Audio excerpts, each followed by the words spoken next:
Pandian store upcoming எபிசோட்ல என்ன நடக்கலாம் அப்படின்னா, இங்க பாண்டியனுடைய வீட்டுக்கு தங்கமயிலுடைய அம்மா அப்பா வருஷம் வைக்க வராங்க.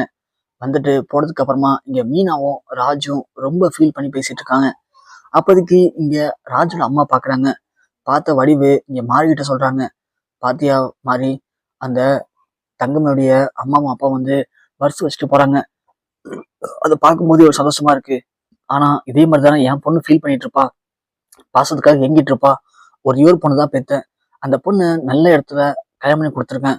ஆனா அவளுக்கு ஒரு வருஷம் வைக்க முடியலன்னு நினைக்கும் போது எனக்கு ரொம்ப கஷ்டமா இருக்கு மாறி அப்படின்னு பேசிட்டு இருக்கும்போது, இங்க அப்பத்தாவும் கரெக்டு தாண்டி, எனக்கும் என் பேத்தியை பார்த்து ரொம்ப கஷ்டமா இருக்கு.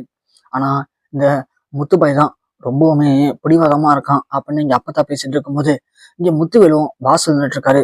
அப்போதைக்கு இங்க தங்கமேலுடைய அப்பா அம்மா வந்து தங்கமேல் கொடுத்துட்டு போறத அவருமே பாக்குறாரு.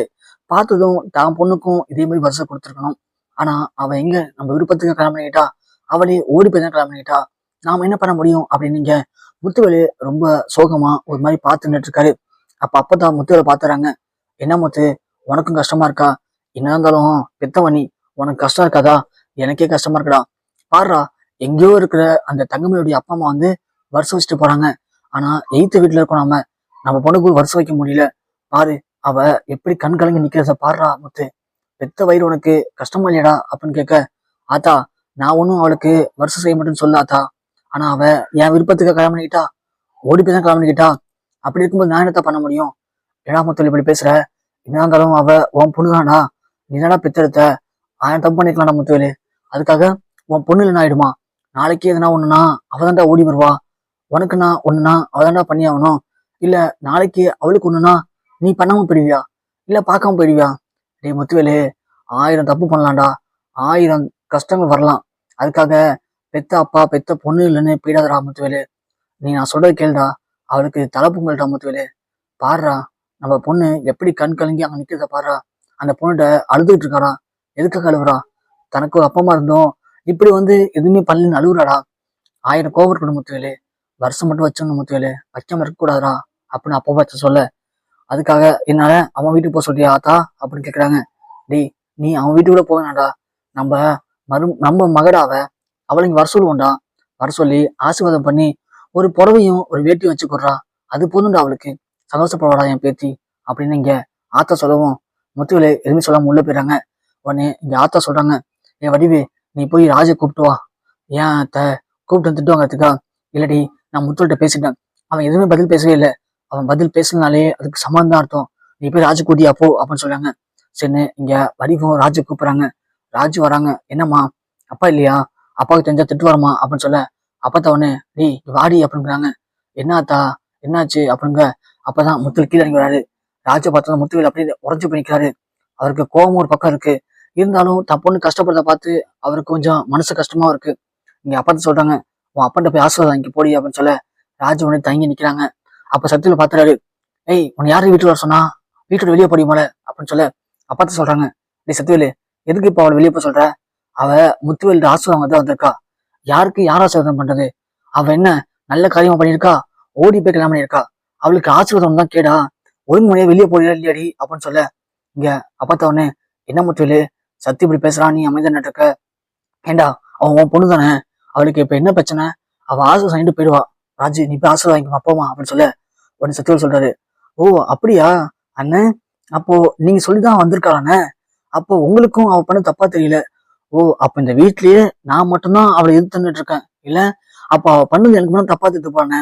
அப்ப உங்க எல்லாருக்கும் அவ பண்ண சரியா தெரியுது. என் பையன் குமாரு இவ பண்ண இந்த காரியத்தினால இது வரைக்கும் அவனுக்கு ஒரு பொண்ணு கிடைக்கலன்னு நானும் ஊர்ஃபா தேடிட்டு இருக்கேன். ஆனா எல்லாருமே ஓடி போன அவன் தங்கச்சின்னு தான் பேசுறாங்க. ஆனா நீங்க இப்படி மாறுவீங்கன்னு சொல்ல எதிர்பார்க்கவே இல்லைண்ணே. சே அப்படின்னு சத்தியவேல் சொல்ல, நீங்க அப்பதான் சொல்றாங்க, டேய் சத்தியவேலு எடா பேச நீ? என்ன ஓடி போயிட்டாவ? யாரோட ஓடி போயிட்டா? வேற ஜாதி பையன் கூடியா? இல்ல நம்மளோட மட்டமா இருக்க ஆள் கூடியா? இல்ல அவ எங்கேயும் ஓடி போறா. அவ சொந்த மாமா பையன் தான் கிளம்பி இருக்கா. அப்படி இருக்கும்போது என்னடா ஓடி போயிட்டான்னு சொல்ற? இது ஒண்ணும் தப்பு இல்லை சத்தியவேலு, நீ தேவையில்லாத பிரச்சனை தூண்டாத அப்படின்னு சொல்றாங்க. ஓ ஆத்தா, அப்போ இதை கருத்தும் காரணம் நீதான் ஆத்தா? இப்ப நீ தான் இந்த வேலையை பார்த்துட்டு இருக்கியா? அப்போ உங்க எல்லாருக்கும் அவ தேவை இல்ல? சரி, ரொம்ப சந்தோஷம். உங்களுக்கு அவ தேவையில்ல, நீங்களே ஆசீர்வாதம் பண்ணி அவளை தூக்கி நடு வீட்டுல உட்கார வச்சுக்கோங்க. கண்டிப்பா அவ இன்னும் உங்களுக்கு எல்லாம் அசைவத்தை திருப்பி கொடுப்பா. சி என்ன மாநாட்டு குடும்பம் அது அப்படின்னு சத்தியில உள்ள போயிறாரு. இங்க முத்துவேல் ராஜி ஆசீர்வாதம் வாங்கிட்டு வீட்டுக்கு போறாங்க. போயிட்டு கோமதிட்ட சொல்றாங்க, அத்தை இது மாதிரி ஆத்தா கூப்பிச்சுன்னு போனேன், பார்த்தா அப்பா எனக்கு ஆசீர்வாதம் பண்ணி இந்த வேட்டி சரி கொடுத்தாரு அப்படின்னு சொல்ல கோமதி ரொம்ப சந்தோஷப்படுறாங்க. உண்மையா ராஜி அண்ணா அப்படி பண்ணாரு அப்படின்னு சொல்ல, ஆமாத்த, ஆனா சித்தப்பா தான் அப்பாட்ட ரொம்பவே ஒரு மாதிரி பேசினாரு, எனக்கு கஷ்டமா இருந்துச்சு. சித்தப்பா மட்டும்தான் நான் மனசு மாறல, ஆனா அப்பா மனசு மாறிட்டாரு அப்படின்னு சொல்ல, ஆமா அவன் எப்ப பார்த்தாலும் இப்படிதான் வீண் பிடிச்சிட்டே இருப்பான். அண்ணனை முக்காவாசி கெடுக்கிறதுக்கு காரணமே அவன் தான். அவனுக்கு முன்கோவம் அதிகம். விடு பார்த்தலாச்சு, உங்க அப்பாவே மனசு மாறிட்டாருங்கும் போது உங்க சித்தப்பா என்ன பெரிய இதா, கண்டிப்பா மனசு மாறிடுவாரு அப்படிங்கிறாங்க. நீ சத்தியவேலு வராரு. வந்ததும் மாறி காஃபி எடுத்து வராங்க. உடனே சத்தியவேல் சொல்றாரு, ஏய் மாறி இங்க பாரு, இதுக்கு மேலேயும் இந்த வீட்டுல இருக்கிறது நமக்கு தகுதி இல்லை. ஒண்ணு இந்த வீட்டுல இருந்தா இதுக்கப்புறம் நீ நமக்கு தனி ஓலை வை, இனிமே இந்த மாநாட்டு சொல்றதுக்கு எனக்கு விருப்பம் இல்லை அப்படின்னு சொல்ல, சத்தியவேலை பார்த்த முத்து, டேய் சத்தி என்னடா அப்படி பேசுற? ஆமாண்ணே, இதுக்குமே எனக்கு உங்க கூட சேர்ந்து சாப்பிடணும்னு எனக்கு தோணலண்ணே. ஏன்னா உங்களுக்கு அசிங்கப்பட்ட வெக்கப்பட்ட சோறு பிடிக்குது, எனக்கு பிடிக்கலண்ணே. என்னைக்கு அவ நம்ம குடும்பத்தை விட்டுட்டு அவன் தான் முக்கியன்னு ஓடி போனாலோ அன்னைக்கு நான் அவள் தலைமுறைகிட்டேன். ஆனா நீங்க சொந்தம் விட்டு போடாம திரும்ப இழுத்து பிடிக்கிறீங்க, இழுத்து பிடிச்சவளுக்கு ஆசீர்வாதம் பண்றீங்க. நான் இருக்கும்போது இதெல்லாம் பண்றீங்கண்ணே, நான் இல்லைன்னு என்னெல்லாம் பண்ணுவீங்க? இதுக்கு மேலேயும் என்னால இந்த மாநாட்டு விஷயத்தெல்லாம் பார்த்துட்டு இருக்க முடியாதுண்ணே. என்னை பொறுத்த வரைக்கும் அவ என்னைக்கு நம்மள அசிங்கப்படுத்திட்டு ஓடினாலோ அன்னைக்கு அவ கதை முடிஞ்சிச்சு. ஆனா நீங்க அவளை கூப்பிட்டு வச்சு ஆசீர்வாதம் வாங்குறீங்கல்ல, இதுக்கு மேல தேவையில்லண்ணே. இதுக்கு மேல அந்த வீட்டுல இருக்கணும் அப்படின்னா நாங்க இனிமே தனியா உழ வச்சு சாப்பிட்டுக்கிறோம். இல்லையா சொத்து பெரியங்க, நான் என் பையனையும் என் பொண்டாட்டி அழைச்சிட்டு தனியா போயிடுறேன் அப்படின்னு இங்க சத்தி சொல்றாரு. அப்பதான் உடனே, டே சத்தி இதுக்கு அப்படி அவசரப்படுற?